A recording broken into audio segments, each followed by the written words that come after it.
Bonsoir. Excuse-moi. Je reprends mes esprits. C'est très difficile. Je vais essayer de pas pleurer. Je déteste pleurer en public. Ça montre une faiblesse et... 1, 2, 3. Je continue. Nous sommes le dimanche 5 février 2023. Juste avant, j'ai fait une vidéo où je rigolais sur le fait d'aller en prison. C'est vrai, j'en avais rien à faire. Vu que ma vengeance était prévue. Même dans 20 ans, c'est pas grave. Mais là où est le problème maintenant, c'est que quand je rigolais, il s'agissait que de moi. Donc moi, vous savez tous mon passé, ceux qui m'ont suivi depuis le début, c'est que j'ai vécu tellement de choses horribles dans ma vie que la prison, ça me faisait pas peur. Parce que je veux dire, quand on a vécu, sans me plaindre, je suis pas là pour me plaindre. Quand on a vécu...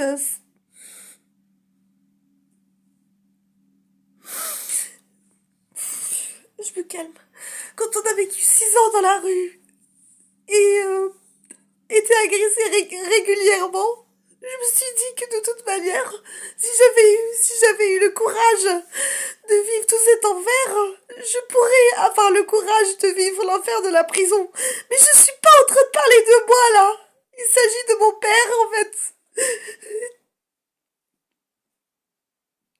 Je peux pas supporter. Je peux pas supporter que cet individu criminel. C'est vrai qu'il a pas fait exprès. Est-ce qu'il a pas fait exprès que mon père soit malade à cause de lui?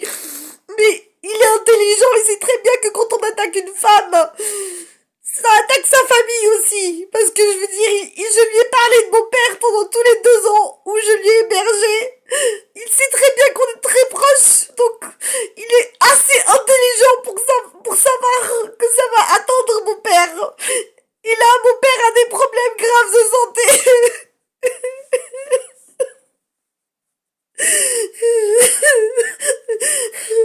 Bien sûr que mon projet de vengeance est toujours là. Mais il fallait surtout pas toucher à mon père. Alors ce que j'ai fait, c'est que je me suis demandé, par curiosité, je me suis dit, est-ce qu'il va avoir pitié au moins?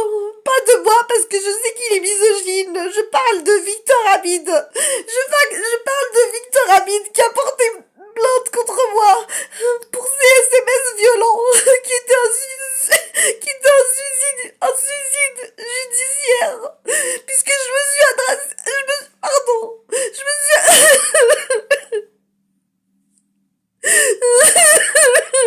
pardon, je suis désolée. Mon père, je peux pas.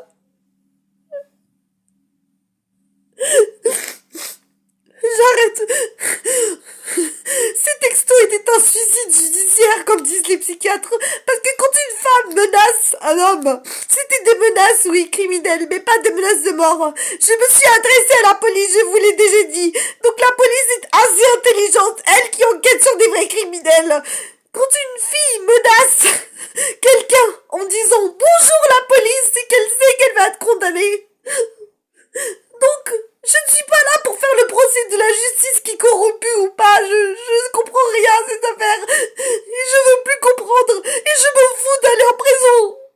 Mais tout ce qui me... Là, ça me tue. Mon père. Vous savez, c'est la personne que j'aime le plus au monde. Alors j'ai appelé Victor Hamid. Je lui ai parlé gentiment surtout parce que je sais que si j'allais lui parler avec haine, il allait raccrocher, donc je suis assez intelligente. Je lui ai dit l'état de santé de mon père et je me suis dit peut-être que s'il déteste les femmes, mon père n'est pas une femme, c'est un vieux monsieur de 70 ans qui n'a jamais rien fait et qui ne le connaît pas. Il a rigolé.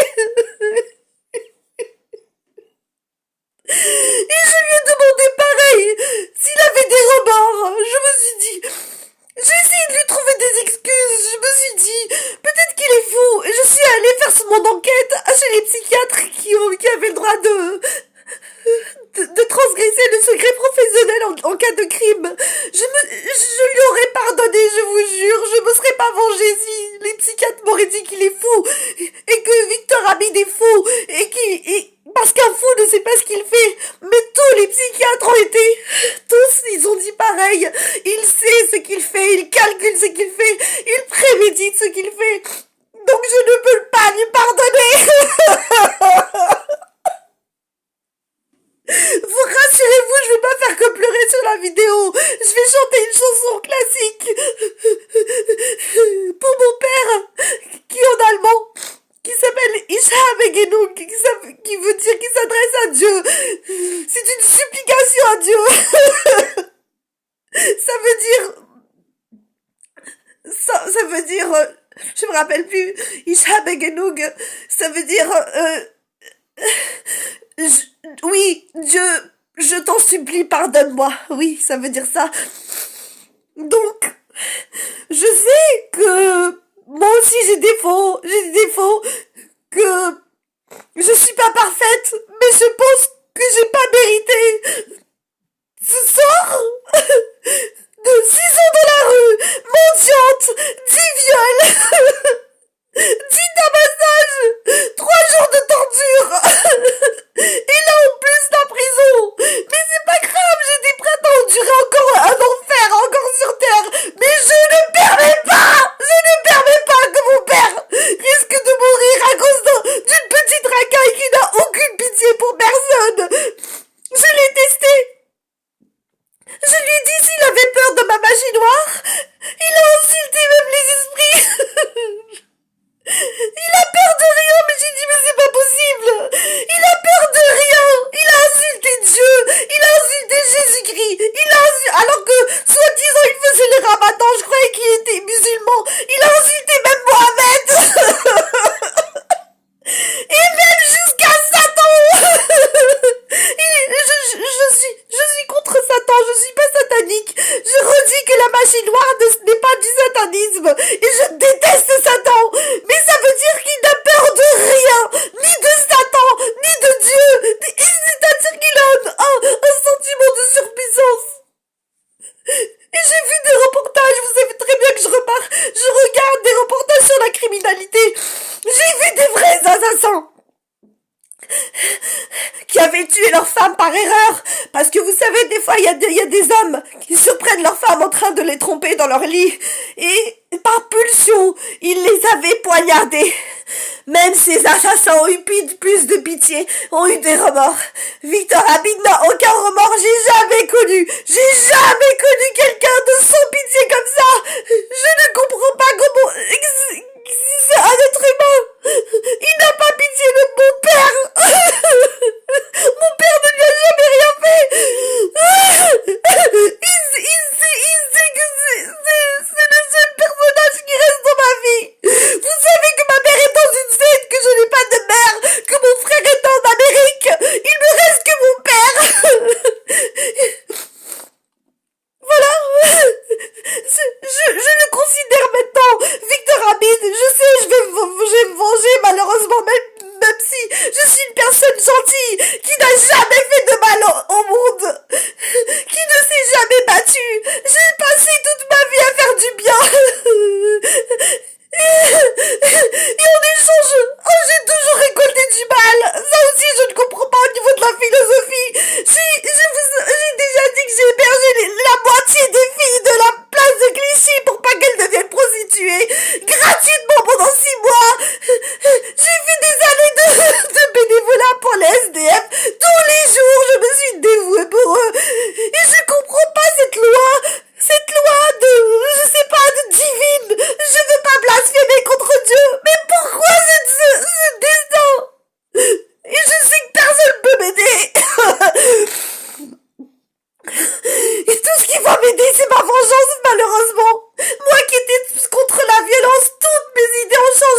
Excusez-moi. Je... C'est pas à la prison que je pleure. Je m'en fous, je vous ai déjà dit. Je ne supporte pas jamais personne de ma vie, ni fille, ni garçon, ni transsexuel s'est attaqué à mon père. Même mes violeurs ne l'auraient pas fait. Même mes violeurs, je suis sûre du passé, auraient eu pitié de mon père, ouais. Ouais, il y a même un violeur, vous voulez que je vous en raconte? Un violeur qui m'a violée dans le RERC. Même lui, il a eu pitié à la fin. Il avait agi par pulsion, je sais pas, peut-être qu'il était fou, j'en sais rien, je suis pas dans sa tête. Ça a duré pas longtemps, ça a duré 20 minutes. Et quand il s'est arrêté, il s'est mis à pleurer. Il s'est mis à genoux devant moi. Et il y a des gens, il y a des criminels qui ont des remords à la fin. Et il me disait, qu'est-ce que je peux faire que pour toi? Combien tu veux que je te donne d'argent? Je lui dis, ça se paye pas, le pardon d'un viol. Et je lui dis, je veux juste que tu me laisses tranquille. Il me dit, non, mais j'ai ça dans ma conscience, ça le voyait que ça le faisait souffrir ce qu'il m'avait fait. Mais j'ai jamais vu quelqu'un comme Victor Saïd Hamid. J'ai jamais vu quelqu'un qui n'a peur de rien, ni de Dieu, ni du diable, qui n'a même pas de remords pour une pauvre petite jeune fille de 16 ans qu'ils ont violée à 10. J'ai fait la cote, je lui ai dit, pourquoi tu n'as pas de remords? Il m'a dit, c'était une maladresse. Une maladresse! Une maladresse! Elle a été tabassée jusqu'à l'hôpital, c'est ça une maladresse! Je vais me calmer. Il fallait que je m'exprime ce soir. Maintenant qu'il a touché à mon père, je peux pas dire parce que la police me regarde ce que je vais lui faire. Mais là, il a dépassé, je le déclare en public, il a dépassé les limites de l'imaginable. Sa sentence sera terrible. Il m'a arraché le cœur en touchant à mon père. Il m'a arraché les tripes.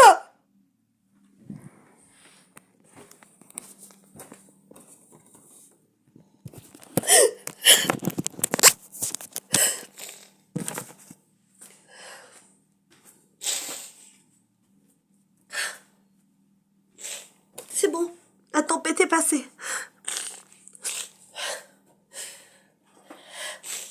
Alors, le chanteur, c'est un très bon chanteur classique que j'adore, qui s'appelle Philippe Jarouski, qui a une voix de Castra. Castra, c'est trop long à expliquer. C'est une voix féminine, mais c'est un homme qui chante. Et ça s'appelle Ich habe genug, ça veut dire Dieu ait pitié de moi.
Merci de m'avoir écouté. J'espère que j'ai pas eu l'air trop ridicule. Mais je sais pas si vous imaginez l'atrocité de ma vie. Et je veux pas me plaindre, surtout pas, ne croyez pas que je me plains. Mais en gros, le résumé que je voulais dire, c'est que j'ai tellement l'habitude de vivre l'enfer sur Terre que ça me fait pas peur de continuer à vivre l'enfer sur Terre jusqu'à ma mort. Mais que je ne supporte pas que un criminel sans remords s'en prenne à mon père, qui est innocent, gentil, qui s'est jamais battu de sa vie, qui est pour la non-violence, comme je l'avais dit dans certaines vidéos. Euh, Tellement qu'on se dispute en ce moment avec mon père aussi, malgré qu'il est malade.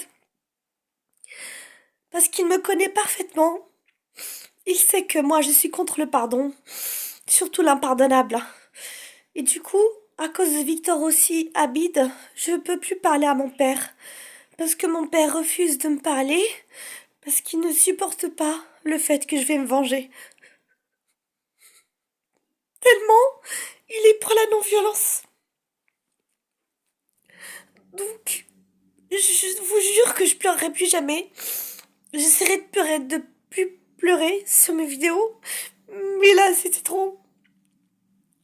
En tout cas, n'oubliez pas ces phrases. Ne jamais sous-estimer son adversaire. C'est un proverbe de guerre ancien. Même une femme qu'on a poussée à bout, qu'on a attaqué sa famille, qu'on a failli tuer, peut devenir pire qu'un boxeur, pire qu'un premier dan de karaté, peut devenir même une terroriste. Je suis pas en train de dire à la police que je vais devenir terroriste. Mais une femme qu'on pousse à bout peut devenir très, très, très dangereuse. Et encore plus si on attaque son père, l'être le plus aimé qu'elle aime au monde. Donc là, il y a aussi œil pour œil, dent pour dent, j'ai toujours dit, la fameuse loi du talion qui me fait tenir tous les jours de l'Ancien Testament de la Bible. Œil pour œil, dent pour dent. Ne jamais sous-estimer son adversaire, même une femme. Et la loi du boomerang. Voilà. Victor Abid, si tu me vois, je suis désolée, mais tu es foutu. Bien sûr, ce sera pas maintenant.